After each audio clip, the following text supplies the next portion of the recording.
सोसत नाही तर कशाला घेतात कर्ज? फेडाची धमक नाही. ते म्हणतात ना, दम नाही मनी आणि कर्ज काढ मर्दानी. रव्या, जरा शांत हो. अरे सगळ्याची परिस्थिती वेगळी असते. असते, कळतंय मला. पण यांनी एकदा तरी आपल्याला विचारायला पाहिजे नव्हतं ना. आपण का मेलो होतो का? कसं बोलणार? सगळ्यांकडून घेऊन ठेवलेत. तुमच्याकडून घेतलं तर परत द्यायचेच की तुम्हाला. घेतलं म्हणून काय झालं? आम्ही काय लगेच मागायला असतो का त्या घरी?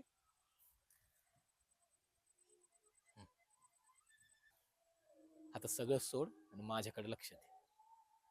मला फक्त एवढं म्हणायचंय की तू एकदा तरी आम्हाला सांगायला पाहिजे होतं ना. काहीतरी उपाय निघाला असता की हे असं करून काय होणार आहे?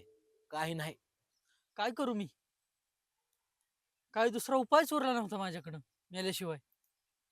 पण काय करू? आता असं वाटायला लागलंय की हे मी काय करायला निघालो होतो मी माझं. एक गोष्ट ध्यानात ठेव. आयुष्यात किती बी मोठं संकट आलं ना, तरी बी हे मुला भावाचं शरीर कुणापायी वाया घालवायचं नाही.